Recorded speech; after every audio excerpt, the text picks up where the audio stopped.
CTV News with Christie Bezaire. Hello and thank you for joining us.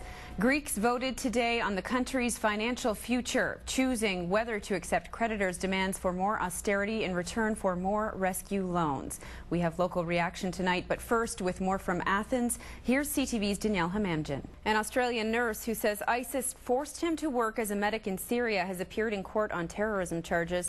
Well, beads of sweat could be seen dripping from the faces of about 200 people this morning thanks to a workout, but this one had a rock and roll twist. A man and woman have been arrested after a stabbing this morning. And now in Mexico, a massive manhunt is underway for a Mexican drug lord who managed to elude authorities for a second time. Rita Ismail joins us in the Weather Center. Rita, a lot of people have been complaining that it hasn't been warm enough this summer, but today they got what they wished for. I love that they dressed up for him, or most of them dressed up. I thought that just added such a nice special touch to it. Oh, for sure. And people really appreciate it, too. Complimenting them on their shoes and their wear. Just a great event, all in all. Thank you, Melissa. Melissa Nakavli live tonight. Brent, an exciting day at the last round of the Canadian Open. A Toronto police officer is getting a lot of attention after his own performance at the Pan Am Games.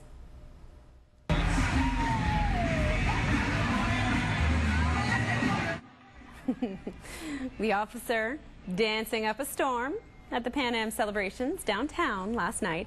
As you can see, a big crowd started to gather and watch. Onlookers cheered and clapped during his impromptu performance as he was taking in the music at Nathan Phillips Square. Quite a few good dance moves there. I'm Christie Bezaire. Thanks for watching. Kelly Yoon has your regional news here at 11. I'll be back at 6 tomorrow.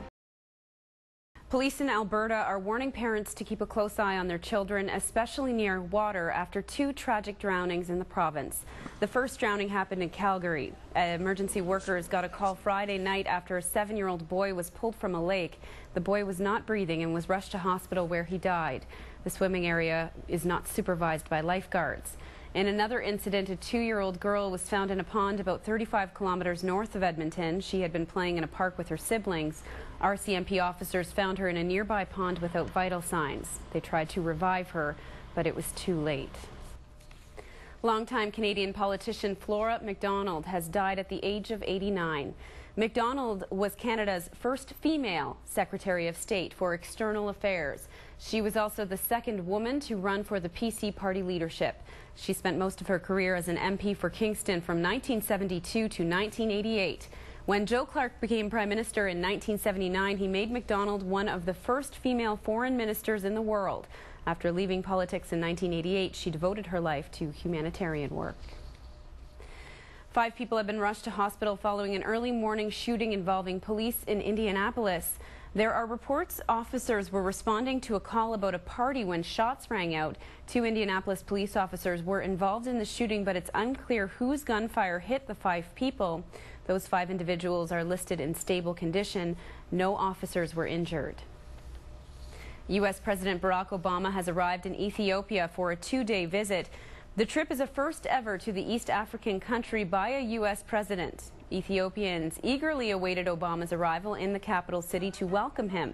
Obama will meet his counterpart and address the African Union during the visit.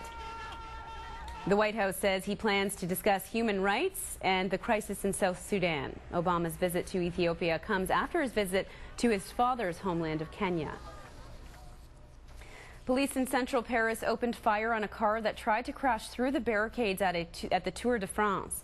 It happened hours before the riders were set to arrive in the area of the French capital. The car and its 2 occupants escaped. Officers were setting up the barricade for the final stage of the race when the car tried to crash through. No officers were injured. Coming up, David Hearn drew a huge crowd at Glen Abbey today in hopes of making history. Brent has sports right after the break.